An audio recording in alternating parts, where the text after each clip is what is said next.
Bonjour et bienvenue sur CocoTV pour une nouvelle vidéo de présentation. Nous sommes chez Inwin, toujours au CES, et on va découvrir des produits complètement dingues qu'on a reçu le communiqué de presse. On s'est dit là, qu'est-ce qu'il faut faire avec ces boîtiers? Et finalement, de les voir en vrai, c'est tout simplement énorme. On découvre ça tout de suite en détail avec des produits plutôt classiques pour commencer.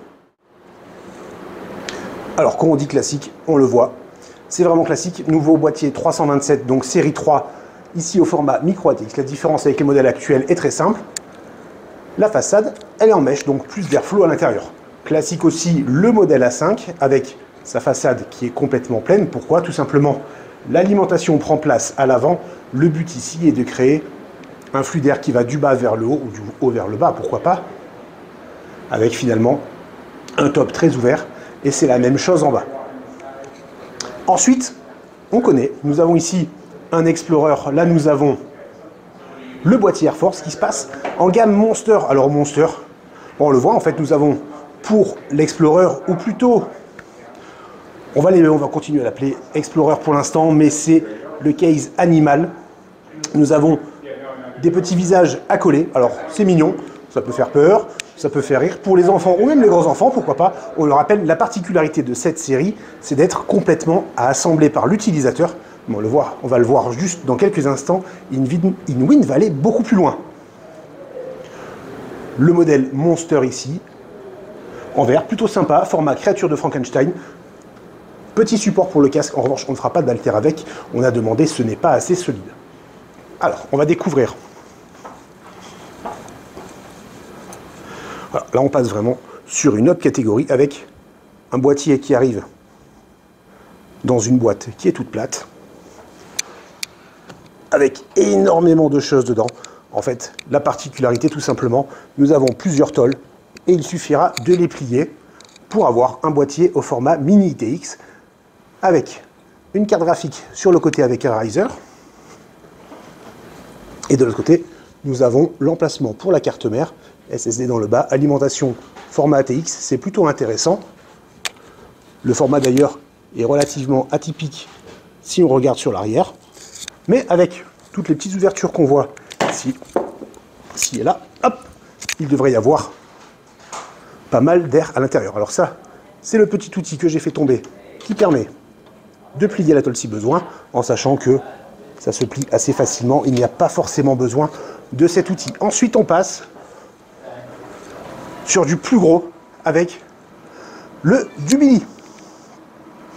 C'est un boîtier très lourd, très gros, et qui est personnalisable, mais dans une moindre mesure. Alors, comment on peut le constater? Il va arriver dans cet état. Donc, encore une fois, ce sont des planches de tôle, on va dire, des éléments à assembler. Schéma orange et gris, c'est plutôt sympa. Ça change du noir et rouge ou bien du noir et bleu, par exemple. On aime beaucoup. Beaucoup d'airflow, puisque la façade est entièrement ouverte. Donc, la personnalisation ici, elle est très simple. On le voit, il a été installé ici en mode pied pour la pièce d'aluminium que nous avons, mais on peut aussi mettre cette partie sur le dessus et ensuite installer les petits pieds en plastique, ce qui permet d'avoir deux poignées, et là, on peut soulever le boîtier si besoin. Ensuite, on ne va pas trop s'attarder. Nous avons des alimentations format ATX en Gen 5 ATX 3.0 avec du 1300 watts, avec deux connecteurs 12 VHPWR, si jamais on veut installer de grosses alimentations avec de grosses cartes graphiques. Et là, nous avons le mode free. C'est vraiment le boîtier modulaire par excellence pour l'instant. Il y a eu des tentatives à la concurrence, mais c'était pas tout à fait dans le même genre. Alors là, le principe est simple. Par défaut, nous avons cet élément avec celui-ci. Partie, on va dire, carte mère composant, partie alimentation dans le bas. Alors on peut le voir, ici, il a été installé de manière à avoir la connectique sur le dessus. Mais comme on peut le voir sur le côté droit, la connectique est à gauche. En fait, le format est carré, ça permet de le pivoter, de le mettre vraiment comme on veut. Donc, on peut aussi le mettre en reverse si besoin. Ensuite, la partie alimentation. On peut installer si besoin, pourquoi pas, une deuxième configuration au format mini ITX. Mais comme on peut le constater, elle est aussi taillée pour recevoir du water cooling. Et le water cooling, par exemple, pourrait prendre place à l'avant, sur le dessus, en dessous. Les possibilités sont très très nombreuses, comme on peut le voir avec ces exemples.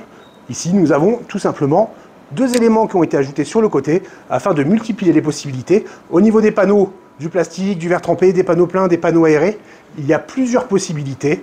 On trouvera tout ça sur le store, donc question logistique, ce sera beaucoup plus simple. Pour InWin, nous avons fait le tour. Les produits sont quand même, on trouve à la ferme, assez dingues, c'est très intéressant.